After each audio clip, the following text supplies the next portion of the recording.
My video stopped and I don't know how much you saw. If you've got something on a very high wearing area, you might want to get some button thread.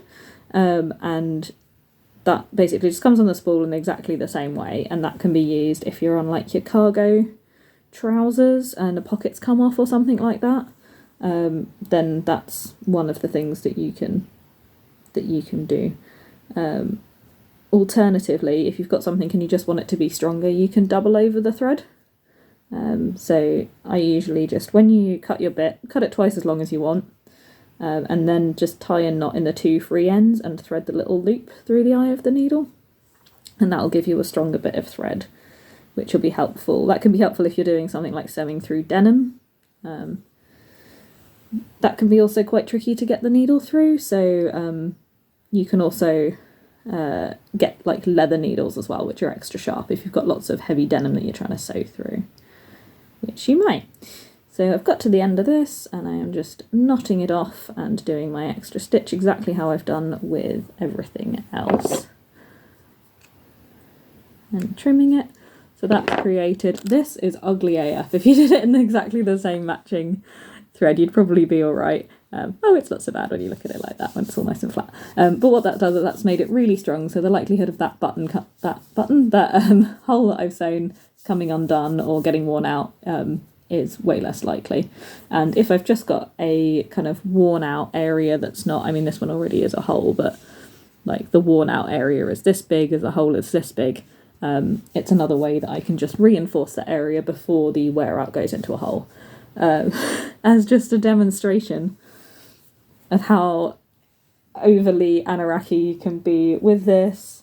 If you're being a big nerd about it, I have this pair of my own socks, which I darned with all my matching thread, and oh, it probably isn't even showing up. You can kind of see it on the red that I've gone through, I've doubled over the thread, I've used a bright red, I've done it on the black as well, I've sewn up the little holes, and I've basically rebuilt the fabric out where it was worn through, and now it's like, you can see it if you look for it, and in real life it's more obvious than this, but it is pretty well hidden. And I did all of the foot as well, so you can kind of see where that bit of fabric is worn through. That's what all of this looked like beforehand, but it does take a while, and it is quite a nerdy thing to do. Most people would just get another pair of socks at that point, but I am dedicated to sustainability.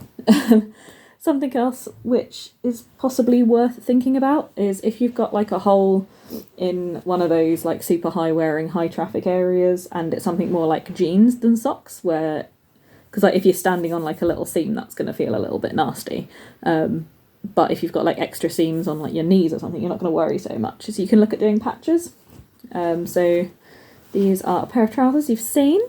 And I've got another bit of fabric. You put the fabric on the inside, and then with this one I've just done a back stitch all the way around the edge.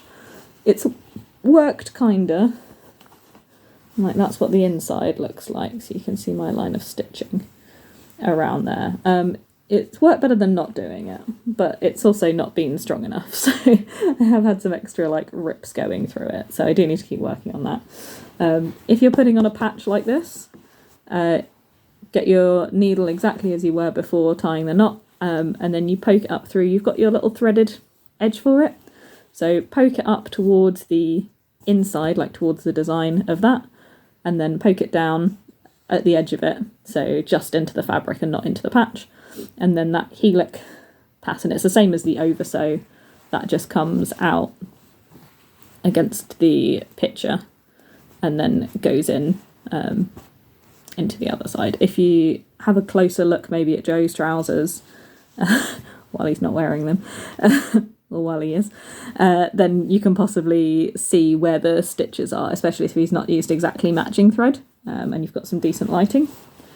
I have not used matching thread here, so you can see where I've come up around the edge and then gone into the fabric to put the patch on. Something that's worked more successfully, and this is still something I'm working on, so bear with, is these guys, where I've put the fabric on the inside the same way as I did with my stripy number. I've ended up with something which is, like, I think visually a lot neater. I mean, this is also like the inside crotch of trousers. and I think it's a lot stronger, is I've sewn in the patch the same way I did on these jeans, just with the line of stitching around the edge. And then I've darned over the hole. So I've gone with the weaving that way and that way. And what that's done is it's put a whole load more extra thread into it. And that's really strengthened it up. So this is quite stiff, even though the little fabric that I've put on it is like stretchy. It's made it sort of a lot stiffer and a lot stronger. So I think that's probably the way to go with doing patches like this. But you can see where like the inside butt of the jeans might have otherwise been quite open, and that's actually now quite strong. And I think the outside, it looks fine. It's not the most beautiful, as if it didn't have any rip in it at all. It's not completely got rid of, but yeah, that's definitely enough for you to be getting on with. The oversew, the button and the back stitch is going to be enough, and if you want to do a little bit of bonus darning, that is something that you can do as well as some patches. Hopefully this is helpful, and I've not horrified your friend if you've passed it on to her. I'm sorry.